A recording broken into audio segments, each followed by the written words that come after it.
ด่พระสงฆ์โดยกรรมการสภามหาวิทยาลัยอธิการบดีรองอธิการบดีผู้ช่วยอธิการบดีประธานกรรมการส่งเสริมมหาวิทยาลัยคณบดีผู้อำนวยการสถาบันสำนักศูนย์กองประธานสภาพนักงานมหาวิทยาลัยนายกสโมสรมหาวิทยาลัยเชียงใหม่นายกสโมสรนักศึกษามหาวิทยาลัยเชียงใหม่ตามลำดับต่อจากนั้นพระสงฆ์อนุโมทนากรวดน้ำรับพรราพระสงฆ์เป็นเสร็จพิธีก็เป็นส่วนที่ศรัทธาสาธุชนที่เป็นผู้ใจบุญใจกุศลที่รับฟังอยู่สามารถร่วมบุญทอดกฐินสามัคคีโดยทางมหาวิทยาลัยเชียงใหม่เป็นประธานพร้อมกับศรัทธาสาธุชนทั้งหลายร่วมบุญได้ที่วัดฝายหินสอบถามรายละเอียดได้ที่053-226058 053-810-406ท่านก็จะได้มีโอกาสร่วมอนุโมทนากฐินประจำปีนี้เสาร์ที่17ตุลาคม2563ได้บุญได้กุศลโดยพร้อมเพรียงกันทานศีลภาวนาทำให้ครบถ้วนเกิดสุขแท้จริงท่านกำลังติดตามรับฟังสถานีวิทยุกระจายเสียงพระพุทธศาสนาแห่งชาติและสังคมคลื่นเพื่อการศึกษาพระพุทธศาสนาและวัฒนธรรมระบบ FM 104.5 เมกะเฮิรตซ์รายการต่อไปเป็นรายการเสียงธรรมจากสามเณรดำเนินรายการโดยสามเณรสมพงษ์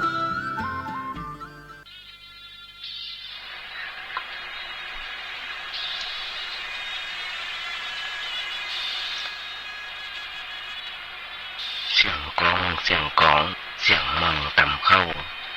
เสียงตุเจ้าติดทำขอกราบไหว้สาวครูบาอาจารย์ทุกท่านขอเจริญพรศรัทธาญาติโยมผู้ใฝ่ในสิ้นในธรรมมาแล้วทำจากเล็กน้อยสั่งเหลือจากวัดประแดงทั้งนี้โดยการนำของท่านพระครูโพธิปริยัติยากร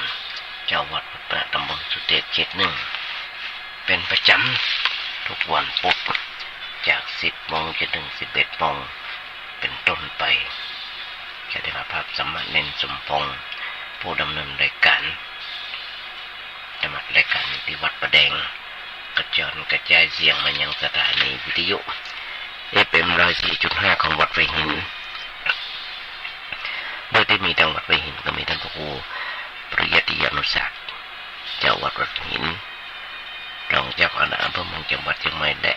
มีผอ.พระครูสมุทรวิศววรกิจโจเป็นนายสถานีและเป็นตุ้ยสามเณรสมพงษ์ได้ส่งเสียงกระจายไปให้กับญาติพี่น้องกูคนฟัง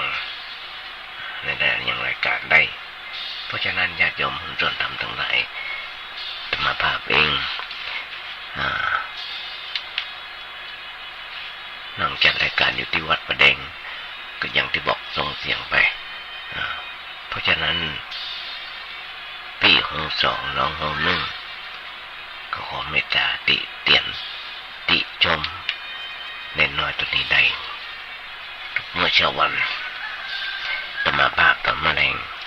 จาก4 โมงจนถึง2 ทุ่มก็ได้เอาเทปเก่าๆหรือว่าเทปที่ผ่านมานั้นส่งไปอย่างในYouTube พ้องทางไลน์พ้องทาง Facebook พ้องทาง Messenger พ้องที่รู้จักมักจีกันญาติโยมฟังก็เปิดเข้าไปได้เลยอย่างสถานีYouTube เน้นน้อยสังเหลือมันก็จะออกมาให้ญาติโยมฟังเพราะฉะนั้นญาติโยมส่วนทำทั้งหลายจงฟังได้หลายๆทางด้วยกันเพราะว่าทางวิทยุก็วันพุธจาก 10 โมงจนถึง 11 โมงเพราะฉะนั้นวันนี้ก็แห่งวันนึงที่ได้มานั่งจ่ายญาติโยมทั้งหลายได้ฟังกันเพราะฉะนั้นมานั่งกันแล้วมาพบมาปะกันแล้วก็บอกเจ้าอย่างมาจากันนักหน้าพับบ้านก็ฟังกันไปบาอาจารย์เปิ้นบอก อยู่วัดจะไปอยู่บัดใดมันไหวพระสวดโจโกห้องแล้วก็นำธรรมคำสอนองค์พระสัมมาสัมพุทธเจ้าพระโอษมาจากญาติโยมฟังพ่อซึ่งมาภาพเองได้ทำตามที่ครูบาอาจารย์เพิ่นได้สอนตลอดมาก็เป็นหลายปีดีดักส่งเทปไปให้ครูบาอาจารย์เพิ่นฟังทุกวันเพื่อเป็นการขอคำติชมจากครูบาอาจารย์ส่งไปให้เพิ่นเขาคำติชมไม่ได้ไปอวดเก่งไม่ได้ไปอวดดีกับเพิ่นต้องขอความเมตตาจากครูบาอาจารย์เอาไว้จะเป็นท่านพระครูสมุวิศวัตวรกิจโจหรือว่าแม้กระทั่งท่านพระครูเดชสุตพจน์แม้กระทั่งท่านพระครูเจ้าอาวาสผู้สั่งสอนธรรมาภาพตลอดเวลาแค่นั้นฝากไว้ด้วยญาติโยมผู้ศรัทธาทั้งหลายก็อย่างที่บอกวันนี้วันหนึ่งวันนี้เป็นวันดีเราจะดึงเท่าไหร่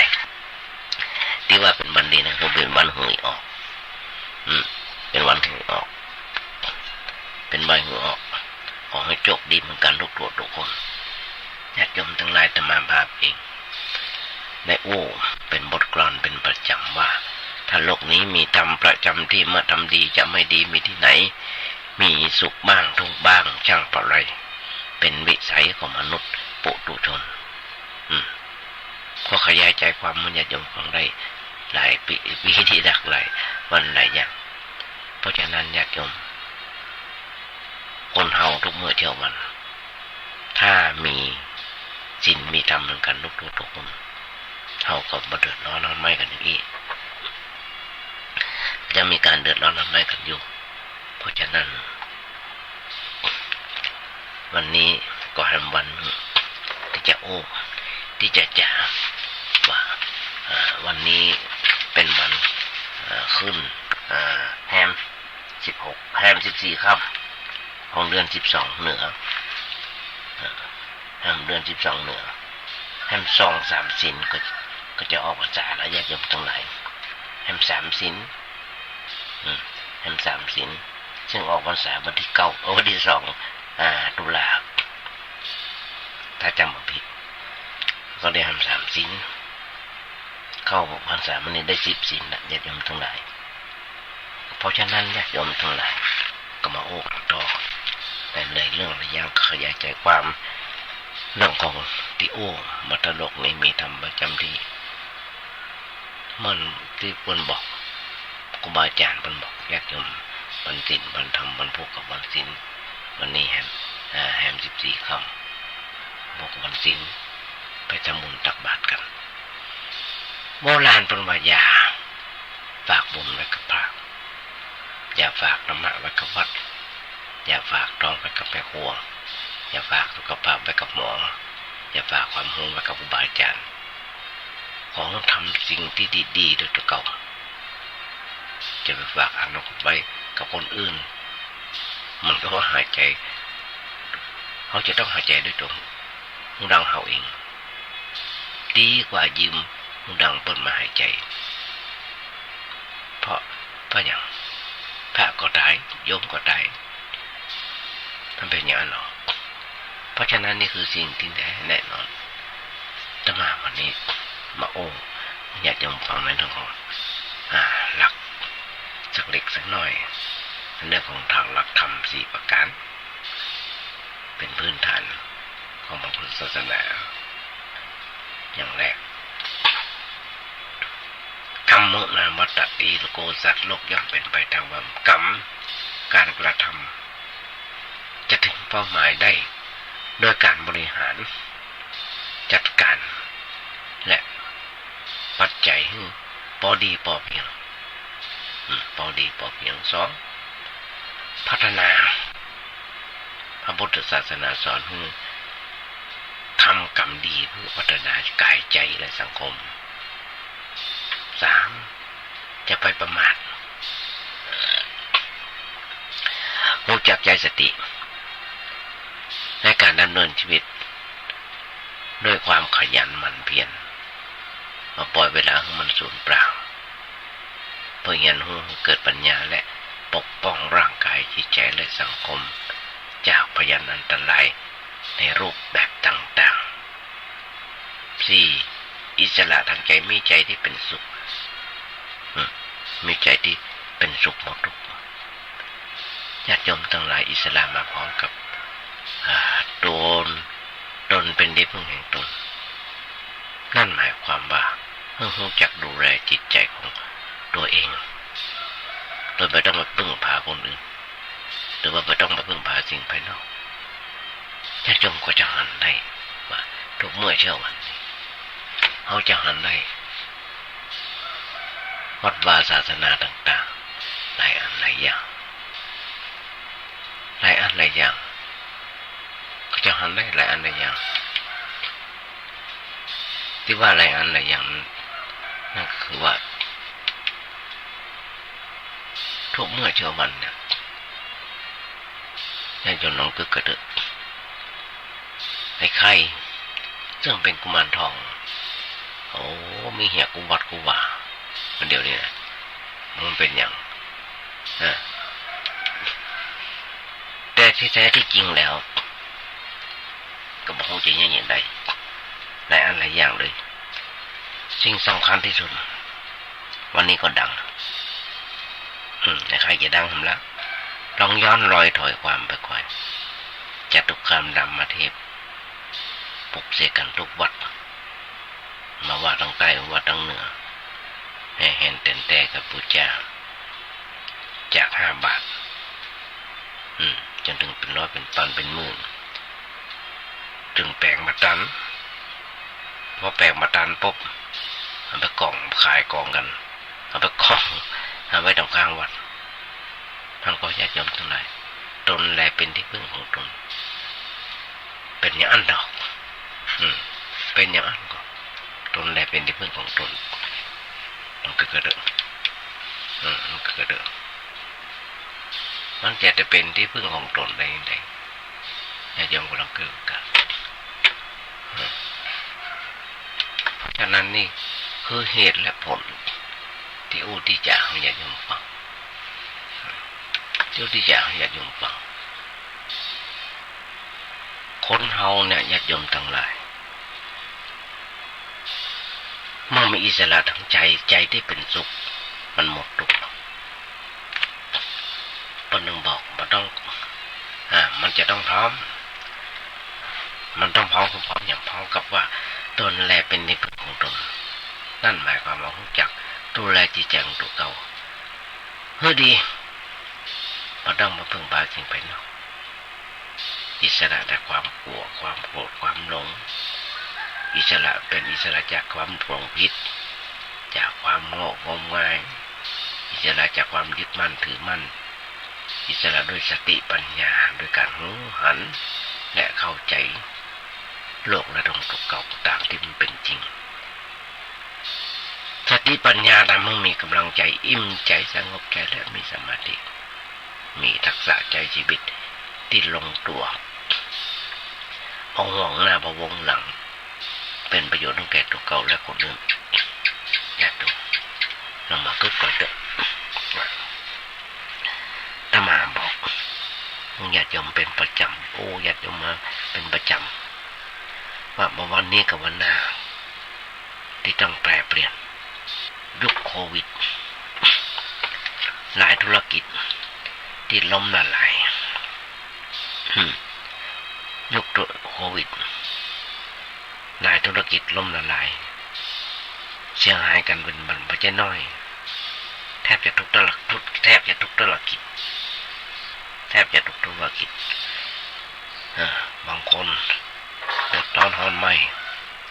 ถึงกับไปจี้ไปปล้นถึงกับไปลักเล็กขโมยนะพอต้องสเปเหตุละหลายอันหลายอย่างบางคนถึงกับฆ่าตัวตายเพราะอย่างบ่ต้องเป็นแบบนั้นญาติโยมทั้งหลายเพราะคนนี้บ่ค่อยได้เข้าวัดเข้าวามาได้เอาน้ำพระคำสอนองค์พระสัมมาสัมพุทธเจ้าไปฟังไปใจไปประพฤติปฏิบัติกันต้องเกิดก็เถอะ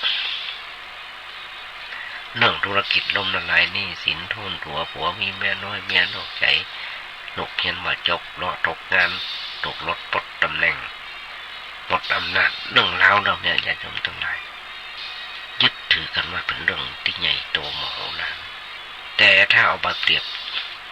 กับเรื่องของความตายที่กำลังไล่ตะโกนมาติดมันเปรียบกันมาได้เลยเพราะฉะนั้นเรื่องอย่างก็จะที่เป็นเรื่องภายนอกตัวเมื่อเกิดเห็นว่ามันเป็นเรื่องเล็กๆน้อยๆเป็นเรื่องของโลกที่จะต้องแปรเปลี่ยนไปและยังมีช่องว่าง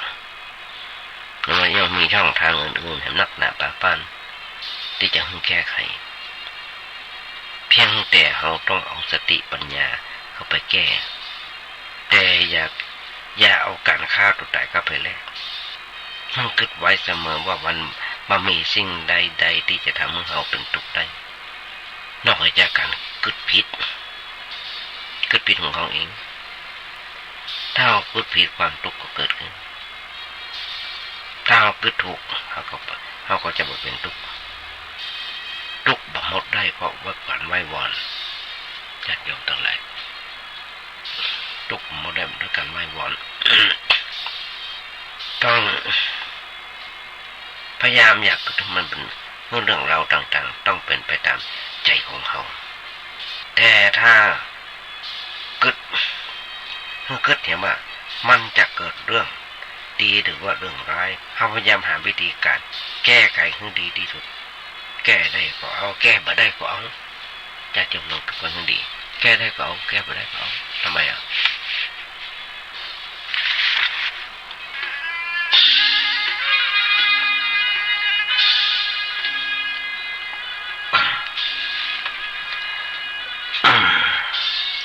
นั่งคิดไว้เสมอว่าความทุกข์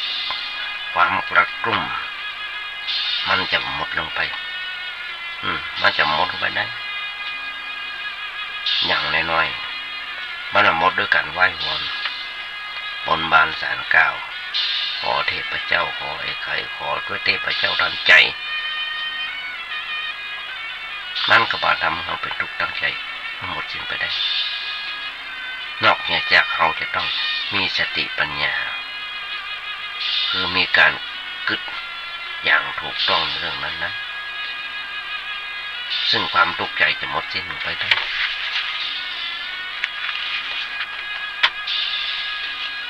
ญาติโยมปัญหาทุกอย่างมันบอกตรงๆปัญหาคู่กับชีวิตปัญหาเหมือนกันบอกซื่อๆว่าเราต้องหา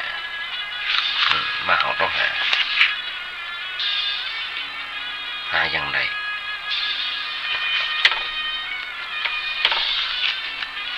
หามันเจอก็อย่างที่บอกต้องหาทางแก้ไขปัญหาเรื่องงานนี่สินอย่างมาเดี๋ยวเนี่ยอย่าเดี๋ยวทั้งหลายตกงานกันโม้ยบ่นอนเลยเอาคนมีกันนี่กะสินเดี๋ยวไปตั้งซ้ายตั้งขวาผัวเมียก็ชอบเมียก็ชอบเล่นไปเปิดลึกเบาติดยาอย่างหันแล้วข่าวต่อว่ามันซื่อโอ้ยลูกเต่าลูกไข่ฟันแม่ฆ่าแม่ฆ่าปีฆ่าน้องพ่ออย่างเขาไปติดยาบ้ายามายาอย่างทันดังนะบางคนเดือดร้อนทำให้ลูกสาวหนีกับผู้ชายเขาก็ต้องแก้ไขไปตามเรื่องนั้นนะจะแก้ไขได้ดีแค่ไหนก็ต้องค่อยๆกึดแก้ไขกันไปค่อยๆไปแก้ได้เท่าใดก็เอา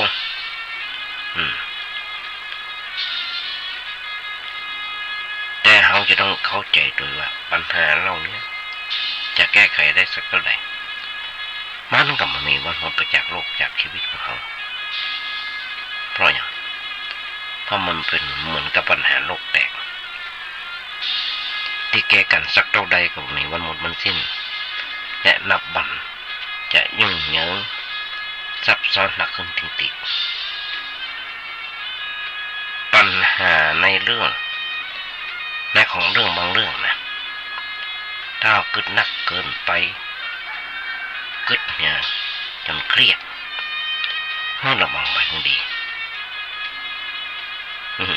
ที่ว่าให้ระวังนั่นก็เพราะว่า หัวเขาจะแตกก่อนโลก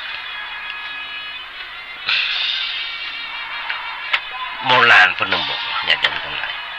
ลมมันนี้ว่าให้ลูกยืนบนหน้าลมมันนี้ว่าให้ลูกยืนบนหน้า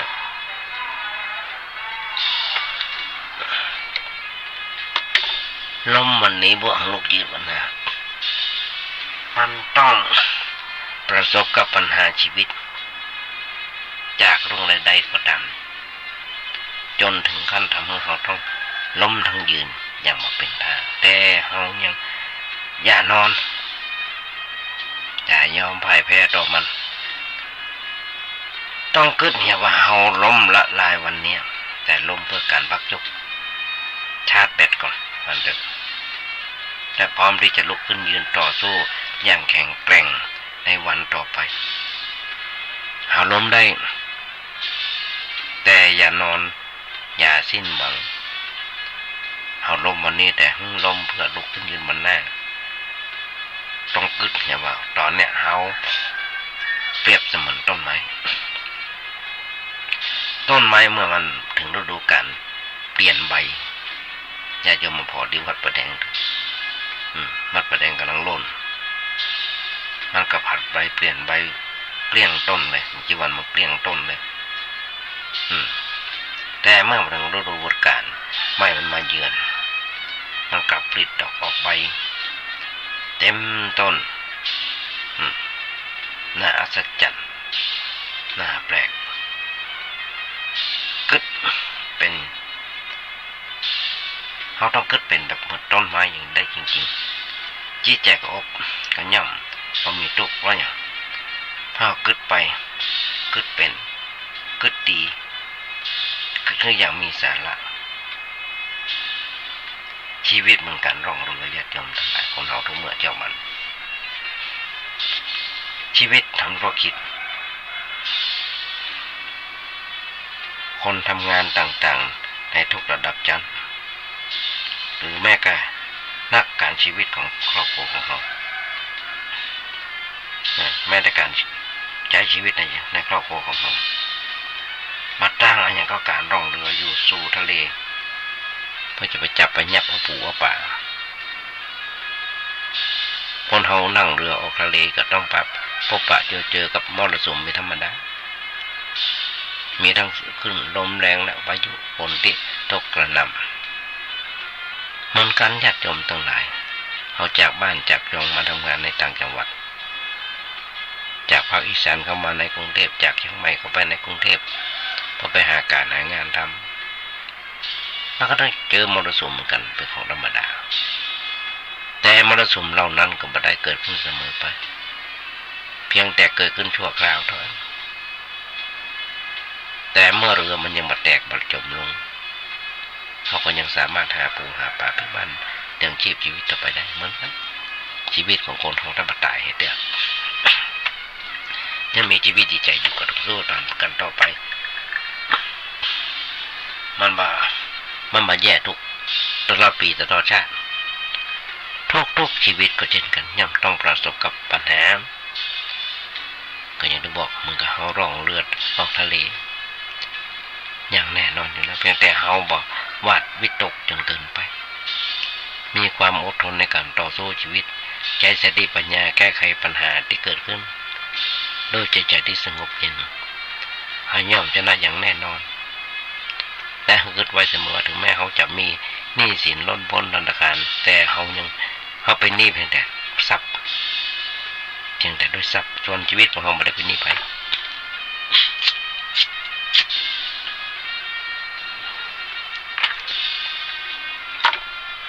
ญาติโยมมุ่งชวนทำตรงไหนเรื่องดีหรือเรื่องร้ายเพราะเขาว่าเรื่องดีหรือเร็วตอนนี้มันจะเกิดขึ้นในชีวิตของเราเวลาที่เราต้องประสบความกับเรื่องที่ไม่ดีขออย่าไปคิดว่าทำไมถึงต้องเป็นเราทำไมต้องมาเกิดที่เราที่คนในครอบครัวของเราถ้าเราเกิดไปก็ยังตกใจเป็นนักเก่าการเกิดอย่างนี้มาจากวิธีการเกิดที่แก้ไขปัญหาแต่ นึกเกิดไว้เสมอว่าบอกว่าเรื่องดีหรือเลวตอนนั้นที่จะเกิดขึ้นกับเราแต่เมื่อมันเกิดขึ้นแล้วก็ต้องบอกว่าจะไปกลัวจะไปวาดกลัวตื่นเต้นกับมันต้องกึดยอมรับและเผชิญกล้าเผชิญหน้ากับมันอย่างประวันไหวทุกคนอยากจะมายุคนี้สมัยนี้ทุกธุรกิจมันถึงบอกถึงไร้ทรัพย์แต่บ่ไร้ปัญญาครั้งแรกที่บ้านเมืองเราเกิดวิกฤตแบบนี้ที่โรคโควิดเข้ามาทำให้เดือดร้อนกันไปทั่วหัวแห่งแม้แต่พระสงฆ์องค์เจ้าก็เดือดร้อนแต่เขายังมาได้ปัญญาแต่เราจะยังทำไมคนบางคนธุรกิจการงานล่มละลายอย่างต่างๆที่เขาหันกันปิดกิจการกันโอ้ยมันใหญ่กว่าน้อยแต่เปิ้นก็สู้ทุกคนเมื่อธุรกิจการงานเกิดขาดทุนย่อยยับหรือว่าสิ่งอื่นๆที่เขาหวังต้องทางวินาศแม่เจ้าเมียอย่างเรืออยู่ก็เลยก็ตามแต่เมื่อเกิดเนี่ยว่าสิ่งเราเนี่ยมาสำคัญอย่างนั้นเพราะมันเป็นสิ่งที่จะต้องแปรเปลี่ยนไปตามเหตุปัจจัยเสมอเพราะว่าใครเพราะว่าเขาหรือว่าคนอื่นๆจะต้องต้องเจอกับความมาแน่นอนด้วยกันต้องเกิดขึ้นดีแต่เดิมเท่าไหร่ต้องเจออยู่แล้วต้องเกิดขึ้นดีส่วนการประคับประคองจนการประคับประคองนี่ยังบ่ต้องเกิดส่วนการประคับประคองชีวิตของเราอยู่ที่การสร้างความดีนี่แหละสำคัญยิ่งกว่าเพราะความดีเป็นดังเครื่องหมายที่แสดงให้รู้ว่าเขาเป็นมนุษย์ผู้เกิดมาปัจจัยที่เกิดนี่มีตังสาธุรูปานังกตัญญูกตวิริตาเป็นเครื่องหมายของความดีที่มนุษย์อันที่ไม่ใช่มนุษย์เพียงกรรมธุรกิจล้มละลายหรือว่าสมบังแต่เป็นมนุษย์ก็เพราะว่าทำความดีเพียงชีวิตล้วนๆที่ไร้ทรัพย์แต่เมื่อสติปัญญายังมีเขาก็ยังมีโอกาสลุกขึ้นสู้เพื่อห้องเอาสิ่งที่สูญเสียไปปิกขึ้นมาใหม่ได้เพียงแต่เราต้องอดทนและต้องทนให้ได้ใช้เวลากับการสูญเสียมีโอกาสคลี่คลายตัวมันเองสักกำหนึ่งแล้วเมื่อนั้นเขาก็เริ่มก้าวเดินใหม่แต่หากว่าเขาทอดใจท้อแท้สิ้นหวังอันนั้นแหละย่อมหมายถึงเขาการแล้วการคือการทั้งที่ยังบ่ทันได้ออกก้าวเดินสุดท้ายต้องสูญเสียทุกคนต้องสูญเสียเหมือนกัน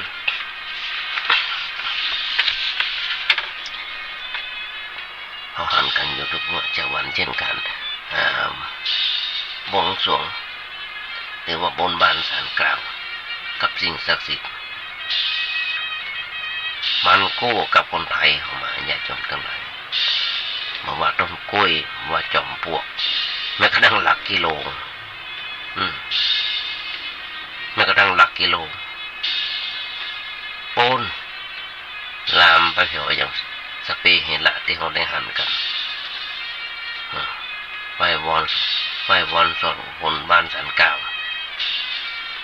เพื่อให้ได้ตามต้องการมันเกิดขึ้นอยู่กับกฎของความเรียกแท้แน่นอนบางครั้งก็ได้บางครั้งก็ไม่ได้และสิ่งและที่เขาได้มานั้นเป็นบ่อยมันเป็นเพราะมันมีเหตุที่จะทำให้เขาได้มาในสิ่งนั้นอยู่แล้วเขาได้ต้องทำมาต้องได้มา ไม่ใช่เพราะมันได้มาโดยวิธีอื่นสิ่งอื่นมาช่วยให้เราได้มาไม่ใช่อย่างนั้นอยากจมตัวไหนให้คิดไว้เห็นเสมอว่าถ้าเราจะได้อันอย่างตามที่เราต้องการแล้วแต่สิแม้แต่สิ่งนั้นจะประโยชน์กับเราอย่างถาวรตลอดไปจากเราเพราะฉะนั้นเราเลยต้องบอกความปรารถนาโดยเส้นสวงอ้อนวอนเพื่อจะได้เป็นอันอย่างเลยเมื่อเกิดเพียงว่าเขาจะกระทำกับมันให้ดีที่สุดต้องการอันอย่างก็ให้ใช้สติปัญญาคิดพอว่าทำอย่างใดถึงจะได้สิ่งนั้นมาด้วยความบริสุทธิ์และถูกต้องที่สุดแล้วก็ทดลองทำมันต่อไปถ้ามีเหตุที่จะได้มันก็ต้องได้ของมันเองแต่ถ้าบ่ได้ก็ให้มันแล้วกันไปอย่าเข้าไปเป็นทุกข์กับมันญาติโยมนกกระดึกมีหลายคนมาน้อยตอนที่ผ่านมาหันกันอยู่ว่าถูกหวยรางวัลที่ 1ใจเงินเมื่อกี้วันญาติโยมนกกระดึกใจเงินเมื่อกี้วันใจเงินเมื่อกี้วันก็หมดแล้ว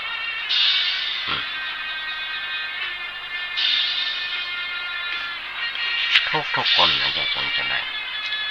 ป้อนตึงบอกทำบุญไว้บุญก็อย่างที่เคยบอก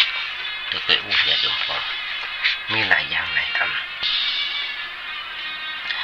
อย่างน้อยๆก็คือบุญกิริยาวัตถุ10บุญบาปอยากจะมาคุยกันนะบุญกับบาปมันใกล้มันกู้กันบุญกับบาปมันใกล้มันกู้กันวิธีมนุษย์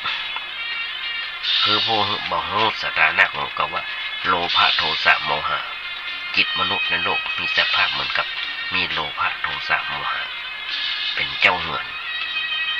แต่บอกให้จักโลภะโทสะโมหะ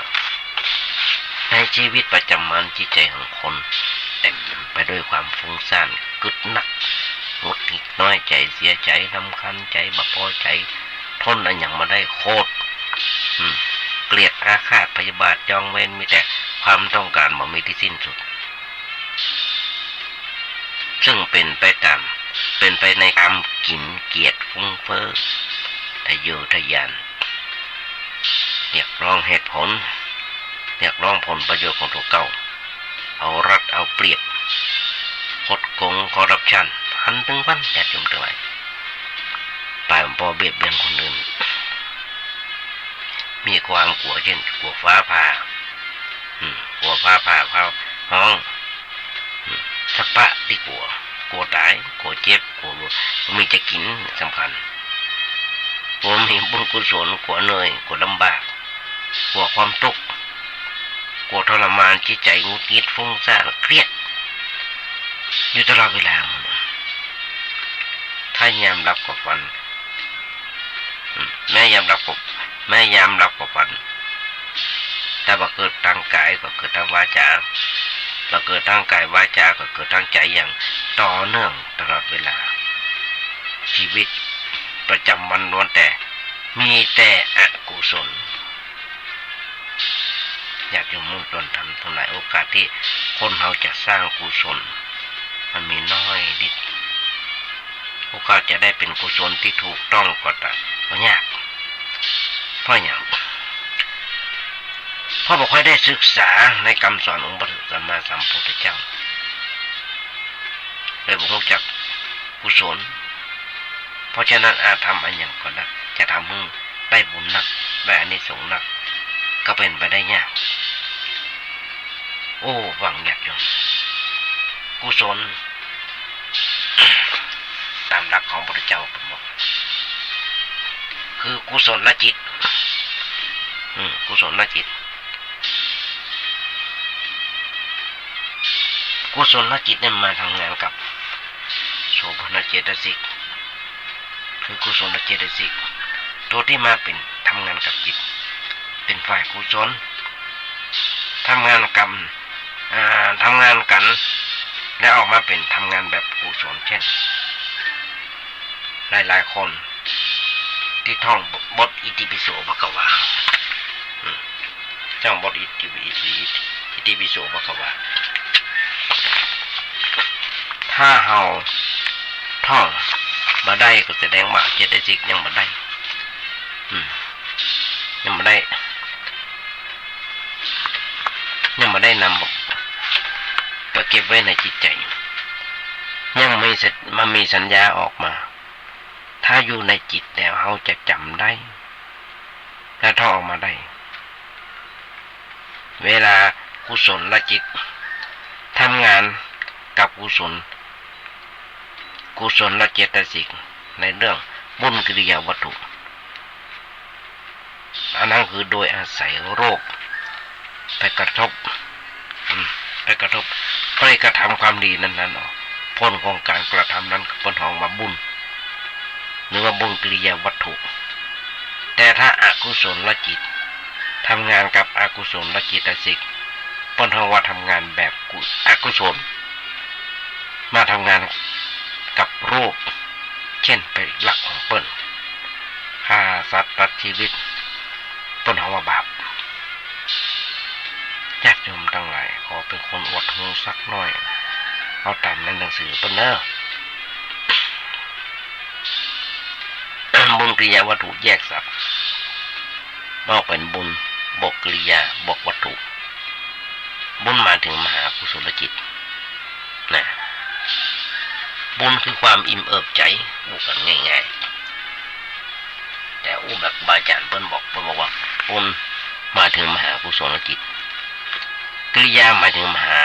กิริยาจิตแหละพระอรหันต์รูปมาถึงวัตถุหกได้แก่วัตจักขุวัตถุโสตวัตถุฆานวัตถุชิวหาวัตถุกายวัตถุและหายวัตถุแต่ถ้าถุนั้นมีจิตเจตสิกรูปมาถึงวัตถุแปดคือพระอริยบุคคลแปดเนี่ยมันยากญาติโยมทั้งหลายญาติมาบอกเคยอู้ญาติโยมฟังและเคยอู้ครูบาอาจารย์ฟังเคยไต่ถามครูบาอาจารย์ว่าคู่แห่งบุรุษสี่คู่นับเรียงตัวบุรุษได้แปดบุรุษมันแปลว่าอะไรอย่างแต่ละท่านครูบาอาจารย์แต่ละท่านเบิกขยายให้ฟังเปิ้นคิดถูกของเปิ้นว่าระดับสติปัญญาธรรมภาพนั้นยังบ่สามารถจะรู้ได้เถอะว่าคู่แห่งบุรุษสี่คู่นับเรียงตัวบุรุษได้แปดบุรุษนั่นคือต้องเหียนเปรียติธรรมนั่นคือเหียนจนถึงมหาระดับมหาปริญญาธรรมอย่างน้อยๆ 3-4 ประโยคขึ้นไปถึงจะรู้ได้แต่มาค้นคว้าพอมันขยายใจความเข้าไปนักคนนั้นแหมก็เลยไม่ได้เข้าใจ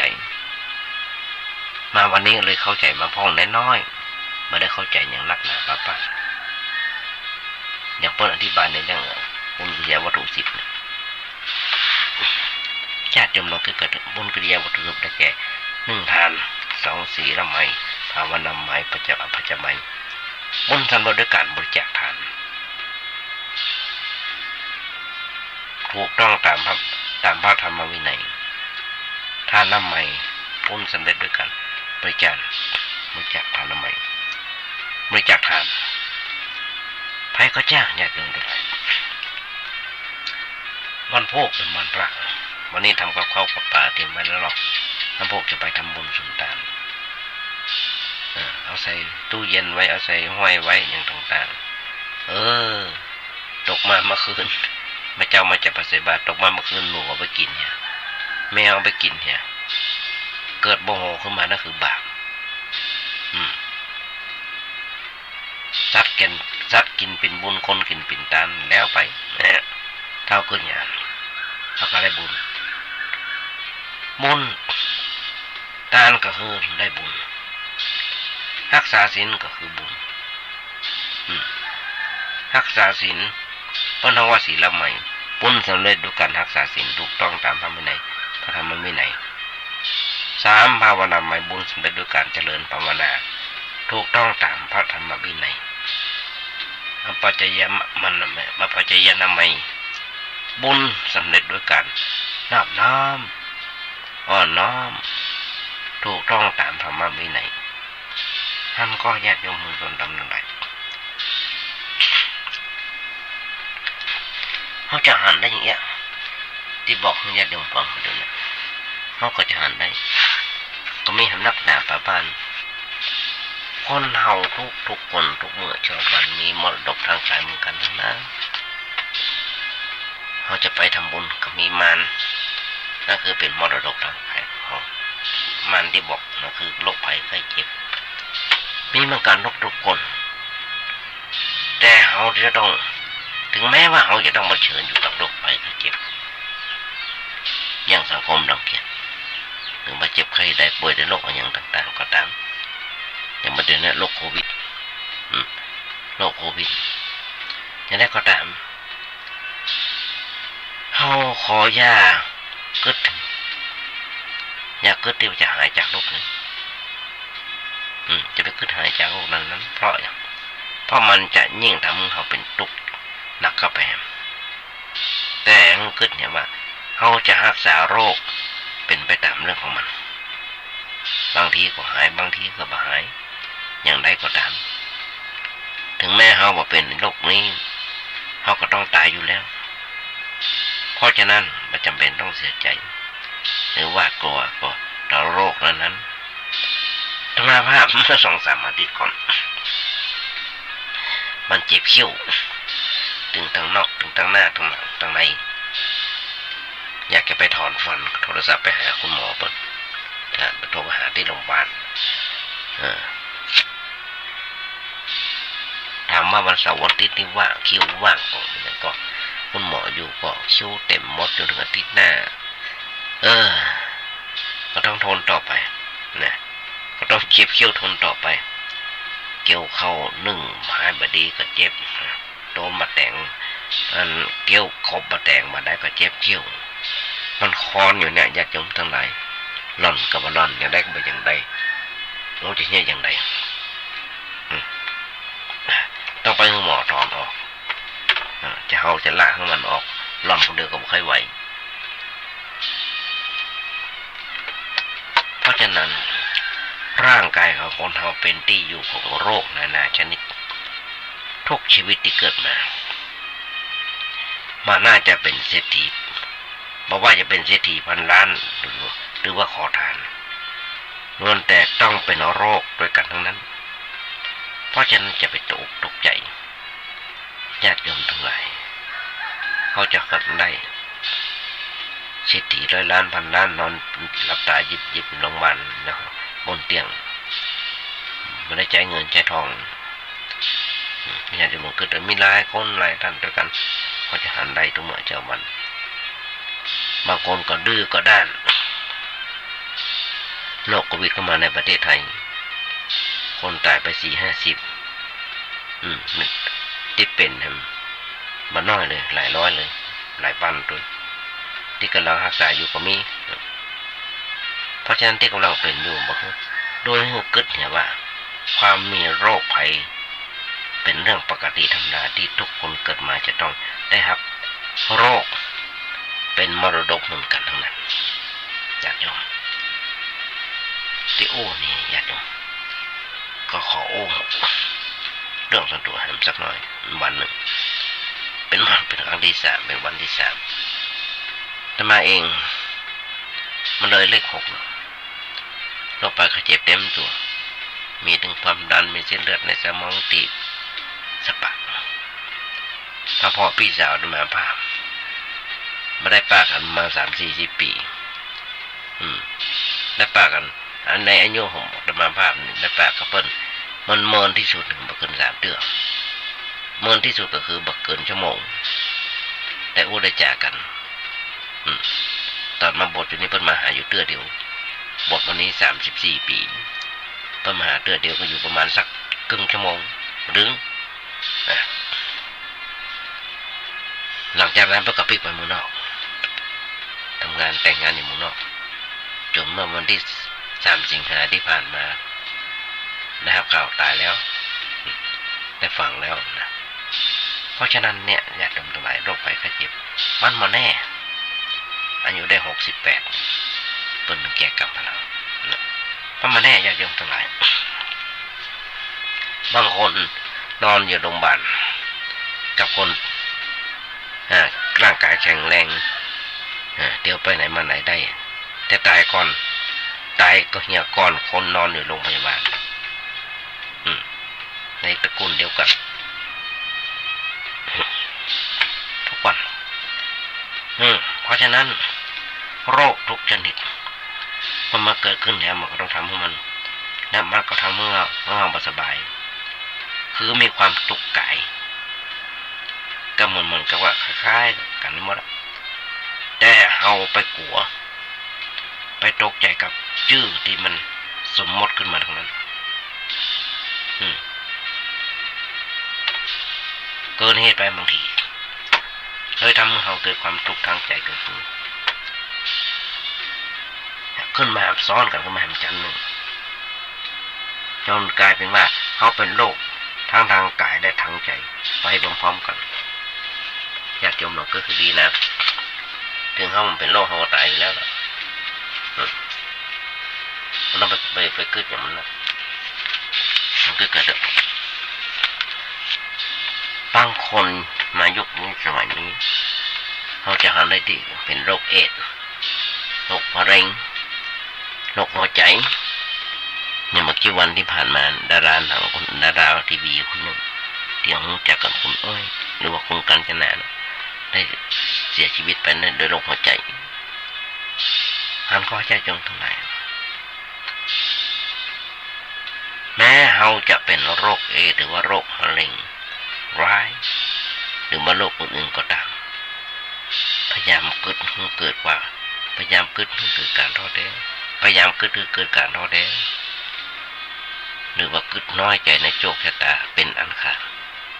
เพราะมันจะมาทำให้เราดีขึ้นไม่แต่จะทำให้เราลำย่ำแย่สุดหนักไปถ้าเกิดเห็นว่าความตายบาดใจจะมีแต่เฉพาะผู้เป็นโรคเอดส์หรือว่าโรคมะเร็งแต่ความตายมีขึ้นกับทุกคนมันยกเว้นภัยทั้งนั้นภัยจะเป็นโรคหรือบ่เป็นโรคย่อมต้องตายเหมือนกันทั้งหมดเพราะฉะนั้นอย่าไปทุกข์ใจกลุ้มใจมันนักถึงเกินเหตุเกินไปพยายามคิดแต่สิ่งที่ดีที่สร้างสรรค์กับชีวิตเราอาจจะไปชิดโรคร้ายที่กำลังมีเบาบางหรือว่าหมดลงไปได้เพราะการคิดแบบการคิดแต่สิ่งที่ดีๆนั้นย่อมมีปาฏิหาริย์เกิดขึ้นได้เสมอเขาจะอ่านได้เนี่ยจำตรงนั้น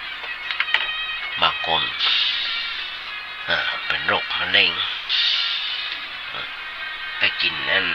อย่างพวกเราอย่างนะน้ำมันกัญชาหยดวันละหยดวันละหยดวันละหยดวันละหยดวันละหยดวันละหยดวันละหยดเริ่มดีขึ้นมาอย่างขึ้นมาแต่ความจริงมันไม่ได้เกี่ยวก็มีก็หายได้ก็มีเปิ้นถึงบอกนะครูบาอาจารย์เปิ้นบอกเปิ้นได้อู้มาบาปได้ฟังเปิ้นเพราะว่าโรคที่น่ากลัวคือโรคทางจิตวิญญาณโรคทางจิตวิญญาณชีวิตของคนเราย่อมมีความผิดพลาดเกิดขึ้นด้วยกันทั้งนั้นแต่และบ่มีภัยที่อยากจะให้มันเรื่องราวอันเลวร้ายเกิดขึ้นกับตัวหรือว่ากับคนในครอบครัวของเขาแต่แม้มันเกิดขึ้นแล้วหากจะมานั่งเศร้าโศกเสียใจกับเรื่องที่ผิดพลาดไปมันก็เกิดประโยชน์อันใดขึ้นมานอกจากเขาจะต้องถือเอาความผิดพลาดเป็นครูเป็นบทเรียนสอนใจของเรา พื่อจะได้เพิ่มความระมัดระวังกับเรานักยิ่งขึ้นไปญาติโยมทั้งหลายเรามาพิจารณาพอเราจะหันได้ว่าสังคมเรามาได้คิดรังเกียจผู้ที่จะประสบความก่อกรรมประสบความกรรมของการเป็นโรคหรือว่าโรคร้ายอื่นๆแต่เพราะเปิ้นรู้ว่าคนเหล่านั้นเป็นเพียงโรคทางกายซึ่งมันน่ารังเกียจเท่าใดโรคหิวโหยทางจิตวิญญาณเพราะโรคหิวโหยเนี่ยเป็นภัยอย่างใหญ่หลวงต่อชีวิตเพื่อนมนุษย์ด้วยกันทั้งนั้นอย่างที่บอกหลอกลวงต้มตุ๋นแย่งชิงปล้นฆ่าคอร์รัปชันกดขี่ข่มเหงผู้ที่ต่ำต้อยกว่านั่นคืออาการของโรคหิวโหยทางจิตวิญญาณเขาจะหันได้ญาติโยมทั้งหลายแชร์ลูกโซ่ปั้นจับปั้นยับกันวันนี้ซื้อทองออมเงินกันวันแรกวันที่2ได้วันที่3เขาเจิดไปเหี้ยเสียหายกันเป็นร้อยล้านพันล้านก็มีป้นห้ามแล้วนะญาติโยมทั้งหลายรัฐบาลก็ประกาศวิทยุก็ประกาศอาตมาก็ประกาศมันมีแต่ดั้งเดิมล่ะคนเราป้นห้องบ่เพราะความโลภคนเราถ้าบ่มีความโลภนี่ยังก็บ่เสียหายโลภในสิ่งที่ดีมีปัญหาแต่โลภในสิ่งที่บ่ดีนะมันมีปัญหามันก็ต้องเมื่อยเช้าวันแล้วโยมก็จะหันได้โอ้ประทานจบแล้วจะจมทั้งหลายนั่นรับหูรับตาโอ้เดี๋ยวพวกเวลาหมดแล้วนั่นเถอะเอาไว้วันต่อไปกันอย่างเดิมมันนั่งโอ้กันนั้นจะจมทั้งหลายโอ้กันยังมาจบแต่มาน่าขยายใจความว่าโลกนี้มีทำร้ายจำที่เมื่อทำดีจะไม่ดีมีที่ไหนมีสุขบ้างทุกบ้างช่างปะไรเป็นวิสัยของมนุษย์ปุถุชนขยายใจความให้ได้ฟังแบบเนี้ยนี่มาจบจ้ะต้องมาอู้กันใหม่ในวันต่อไปต้องฝากไว้ก่อนหยุดมาแค่นี้ก่อนจะนำรายการนี้จากญาติโยมไปก็ขอเอาได้งานบุญงานกุศลอู้เอิญญาติโยมฟังสักหน่อยซึ่งงานบุญงานกุศลนั้นญาติโยมไปได้ทางวัดประแดงก็เขาโดยที่มีท่านพระครูโกศิษฐ์ปริยัติยาพรเจ้าวัดวัดประแดงจากคณะตำบลเกศพร้อมคณะกรรมการได้ปรึกษาหารือกันว่าตอนที่ผ่านมาเขาได้ก่อร่างห้างแปลงสร้างเสนาสนะและกบัดกบาและอันหลายอย่างทำนุบำรุง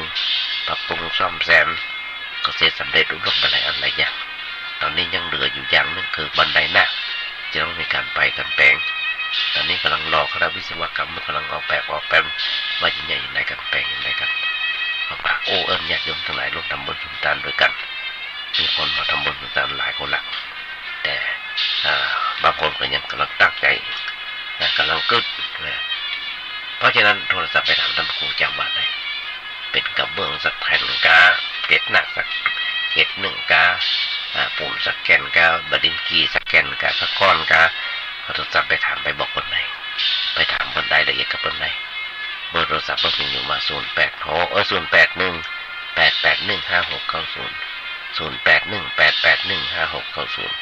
ญาติโยมโทรไปถามท่านครูเจ้าวัดได้ตลอดเพราะฉะนั้นแห่งวัดหนึ่งทางวัดไฟหินโดยที่มีท่านครูสมุวิศวกรโจเป็นเจ้าวัดวัดไฟหินเจ้าวัดวัดหินก็จะมีการทำงานได้ยินเปิ่นประกาศทางเฟซบุ๊กก็จะมีการแปลงซุ้มประตูทางญาติโยมก็โทรศัพท์ไปถามท่านครูสมุวิศวกรได้ว่าจะช่วยกันอย่างกันได้พ้องบ่ได้มาบอกเรื่องเรียลายนะอยากจะได้บอกบุญโทรศัพท์ท่านครูสมุวิศวกรมีว่า0879152924 เอาละญาติโยมมุ่งส่วนนั้นทั้งหลายพอสมควรแก่เวลาวันนี้ต้องใจเป็นอย่างยิ่งว่าญาติโยมคงได้อายังมันนักกันหน่อยมาโอ้ทั้งที่สุขภาพบ่ค่อยจะเต็มร้อยมาสบายกับว่าอันเถอะญาติโยมทั้งหลายก่อนก็ต้องขอนำรายการนี้จากญาติโยมไปก่อนจะนำรายการนี้จากไป ขอเอาขออู้เอิ้นขออนุโมทนาขออำนวยพรสลายจะยมสลายขอให้ทุกท่านที่ฟังรายการและไม่ได้ฟังรายการวิดีโอนี้ขอให้มีความสุขมีความเจริญโดยเฉพาะผู้ที่ครบรอบวันเกิดขอมีความสุขมีความเจริญคิดสิ่งหนึ่งสิ่งใดสมความมุ่งมั่นปรารถนาขอให้ญาติโยมอย่าเจ็บอย่าไข้กันเลยขอเจริญพร